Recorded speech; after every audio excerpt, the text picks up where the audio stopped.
Some of you hopefully read my OCC home devotional from a week ago. I will only very briefly summarize. Sometimes it gets confusing for folks to wrap their brains around what exactly confirmation is. We, as Congregationalists, are part of Protestantism, and we only recognize two sacraments, baptism and communion.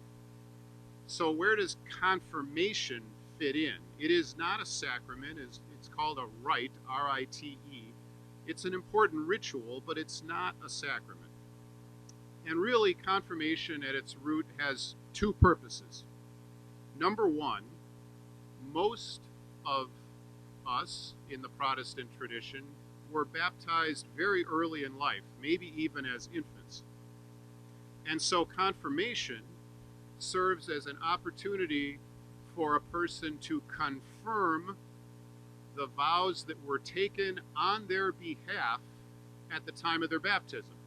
If they were infants, those vows were taken by their parents and perhaps by their godparents or sponsors. And so now that a person is of an age when they can understand what they are committing to, they have an opportunity to confirm those vows made maybe 13, 14 years earlier. And then secondly, of course, a confirmation is an opportunity to join a local church. It's not just confirming baptismal vows and a general commitment to Christian faith broadly, but it's specifically a willful decision to join a local community of faith. And so that's why confirmation, while not a sacrament, is a really important thing and something very much worth celebrating. Now, our confirmation program, believe it or not, was until almost the end rather normal this past year. I know, nothing seems like it's been normal for so long, but we progressed starting about a year ago now from exactly how we normally do things. We began very broadly. We talked about, as a class, about world religions and about theism and the general faith in a supreme being and what that's all about. And as the year went on, the focus narrowed to Christianity, to Protestantism, to Congregationalism, to Ozaukee Congregational Church specifically, and ultimately drilling down in March and April into one's own personal, unique beliefs and spirituality. And it really was only that last session in April that we had to do on Zoom because of the pandemic. But everything through early March was relatively normal for us this year. We had a terrific class of 7 young people, as I mentioned in the prayer, all really wonderful students, wonderful young people. And so we celebrate them here today. Awesome. All right. So before you return to your seats, confirmands, again, just like we talked about, go ahead and find the stack on the communion table that corresponds to your name, and then you can go ahead and rejoin your families.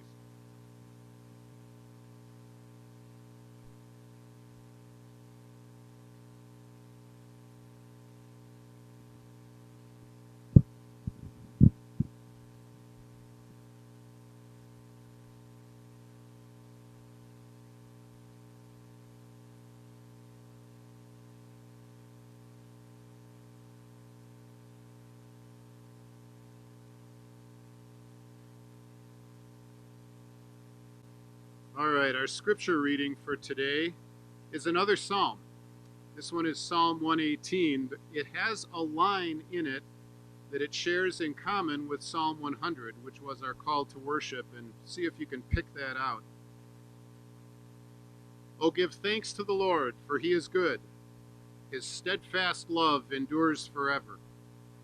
Let Israel say, his steadfast love endures forever. Let the house of Aaron say, his steadfast love endures forever. Let those who fear the Lord say, his steadfast love endures forever. Out of my distress I called to the Lord. The The Lord answered me and set me in a broad place. With the Lord on my side, I do not fear. What can mortals do to me? The Lord is on my side to help me.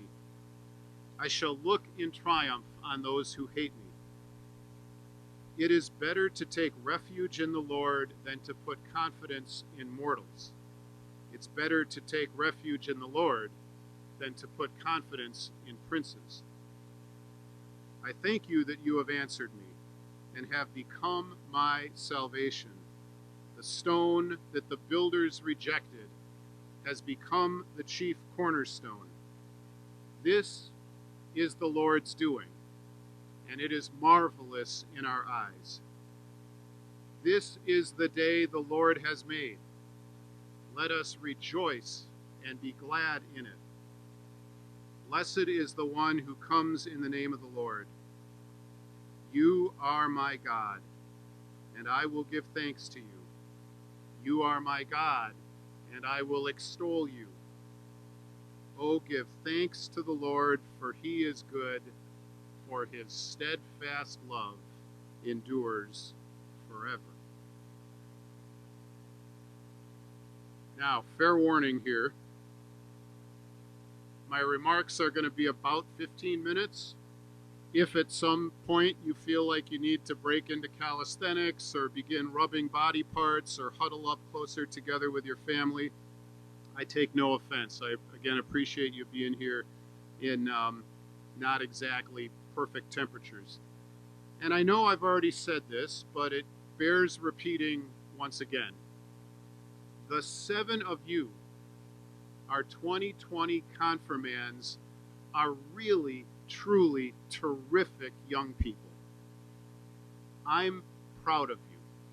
I'm happy for you and for your families, and I'm deeply grateful for each and every one of you. And just to be clear, my remarks here now are intended mainly for the ears of the 7 of you confirmands, and only secondarily for all the other folks who are here today and all who are joining us online. Just moments ago, you joined what is, in my humble opinion, a wonderful local church. And so today, this wonderful local church has received 7 terrific new members. And that fact alone makes this a blessed occasion, to be sure. But of course, today isn't just Confirmation Sunday. It's also World Communion Sunday. And that makes today, therefore, a doubly blessed occasion. In a few moments, the 7 of you will have an opportunity to partake in the Lord's Supper. And I realize that's not for the first time in your lives, but it will be for the first time as official members of this local community of faith. In other words, the 7 of you, our newest members, will participate in an old ritual, the sacrament of the Lord's Supper, a ritual that has spanned 2 millennia. Think about that, 2 millennia. There is hardly anything at all in today's modern world that has shown that kind of endurance, that kind of longevity. In these modern times, our culture seems to prefer the new rather than the old, and to favor brevity over thoroughness.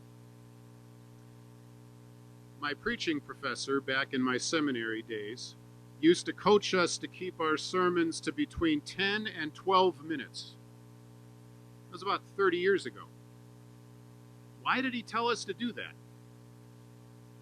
I mean, is it written somewhere in the Bible? Did Jesus say, "Thou shalt only preach for a maximum of 12 minutes? No, nothing like that appears in the Bible. Rather, my professor said that the American attention span had been thoroughly conditioned by television. And he pointed out that the interval between commercial breaks, depending on what kind of show you were watching, half hour, hour, whatever, was almost always between 10 and 12 minutes. And so he argued that in America, it is virtually impossible to hold anyone's attention for any more than 12 minutes. But the examples of our short-term culture go way beyond the wisdom of my old seminary professor. Consider, for example, how quick we are today to click away from any video or other website the moment it becomes anything less than completely enthralling. Consider the growth of day trading in the stock market. Consider that the average duration of a marriage in the United States today is now reportedly between 7 and 8 years. That's it. Consider that the average American moves from one home to another every 5 years.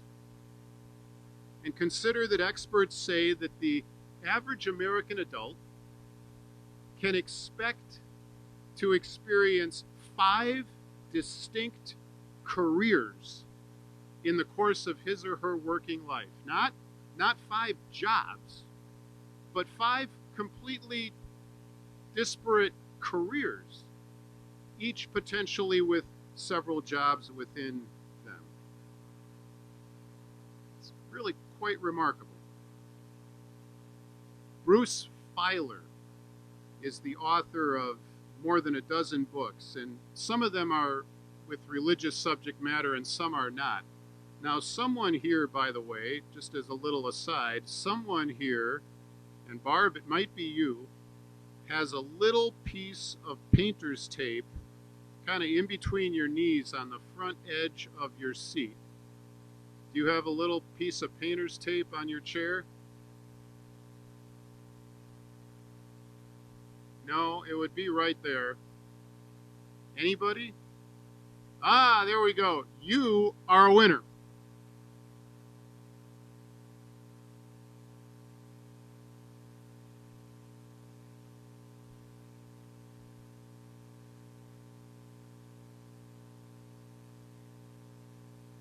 All right, so again, the guy's name is Bruce Feiler, and his latest book is called Life is in the Transitions, Managing Change at Any Age.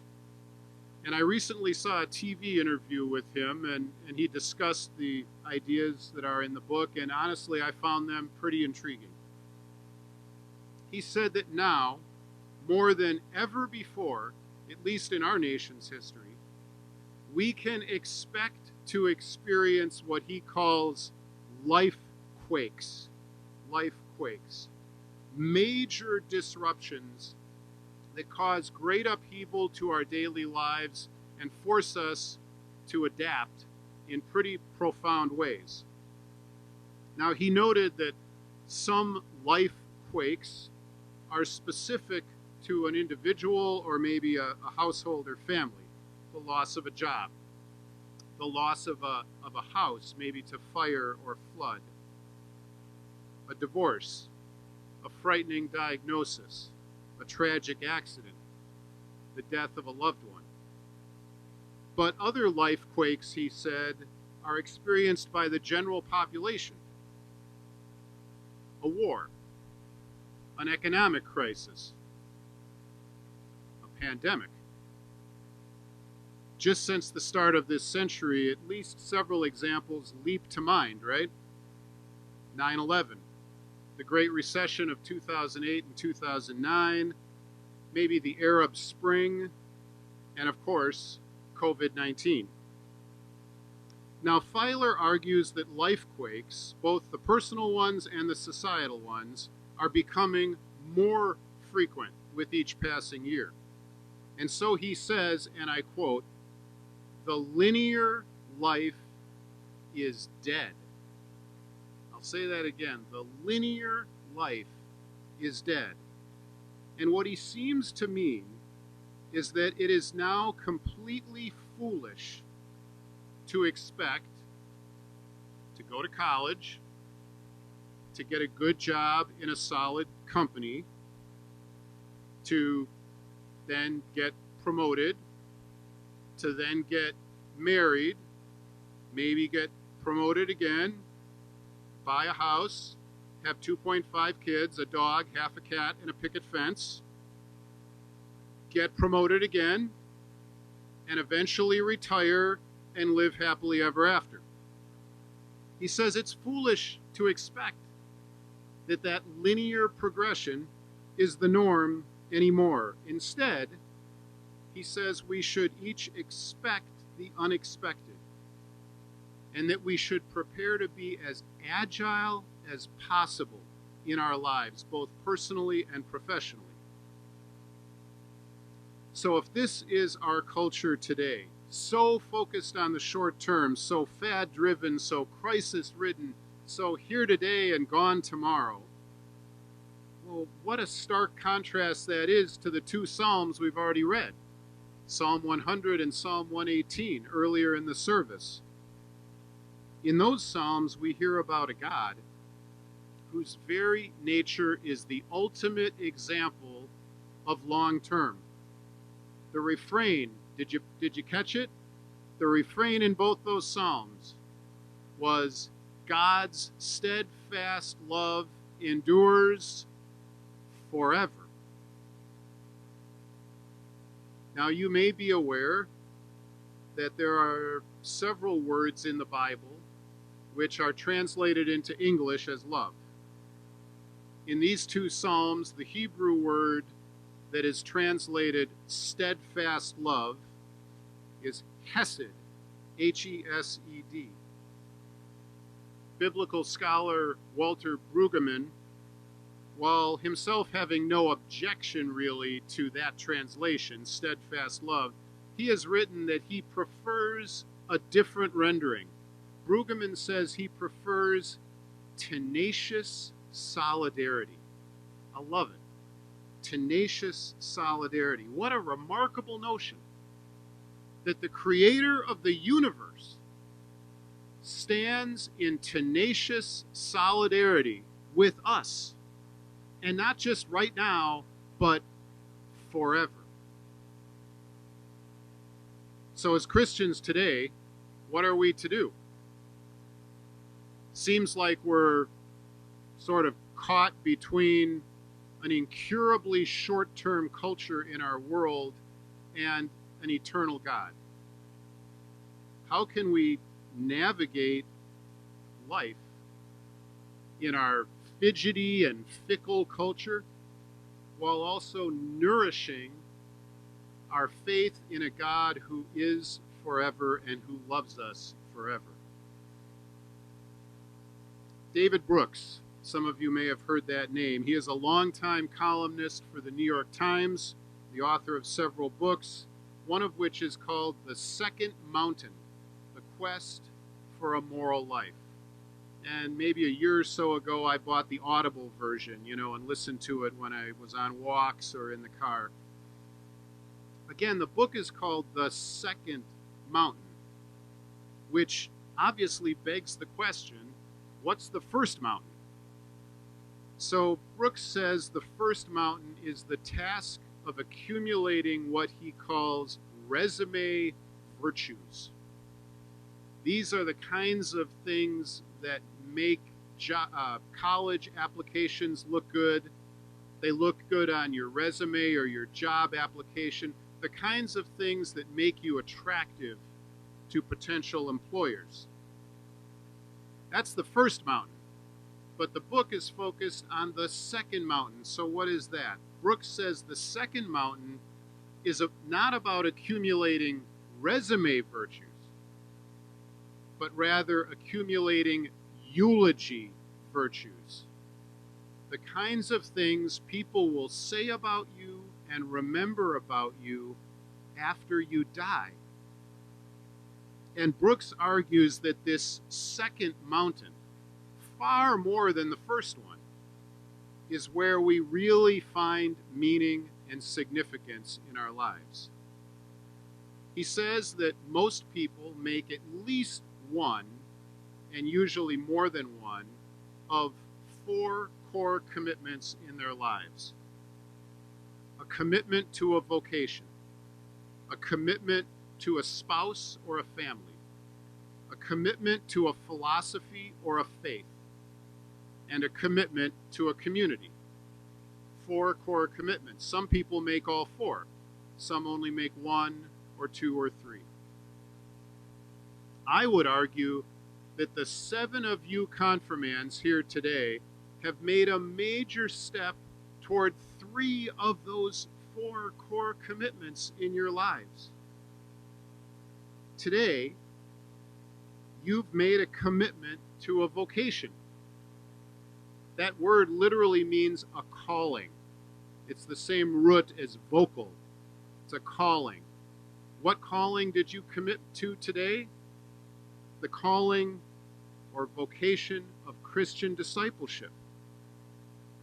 You also made a commitment to Christian faith as a core philosophy or set of ideas or teachings for your life. And more specifically, you made a commitment to congregationalism. And you've made a commitment to OCC as your chosen community of faith. 3 core commitments that you've made strides toward just today. Brooks really emphasizes the importance of commitments, and he contrasts a commitment with a contract. And this is so important, not just for the 7 of you confirmands, but really for all of us. Let me quote several sentences from Brooks's book. He says, "A commitment is a promise made from love. A commitment is making a promise to something without expecting anything in return, out of sheer lovingness." He goes on, "A commitment is different than a contract. A person making a contract is weighing pros and cons. A person entering into a contract," he says, "doesn't really change. But a commitment, on the other hand, changes who you are. Or rather," he says, embeds who you are into a different relationship." Brooks also quotes Rabbi Jonathan Sacks, who uses, instead of commitment, the word covenant that we're all so familiar with as Congregationalists. And Rabbi Sacks says, quote, "A contract is a transaction. A covenant, like the one the 7 of you owned up here today, a covenant," Sacks says, "is a relationship. A contract is about interests. A covenant is about identity. It's about you and me," he writes, "coming together to form an us. And that's why contracts," he says, "benefit. But covenants transform." Covenants transform. The 7 of you today have made what Brooks would call a commitment, what Sacks would call a covenant. And I hope in each of your hearts and minds, confirmands, I hope that the promise you made was indeed a promise made from love, to use Brooks's words. A promise that changes who you are and embeds you into a new relationship with this community of faith. And I hope the step you took here today is something that Rabbi Sacks would describe as you and me and all these other good folks who are part of OCC coming together to form an us.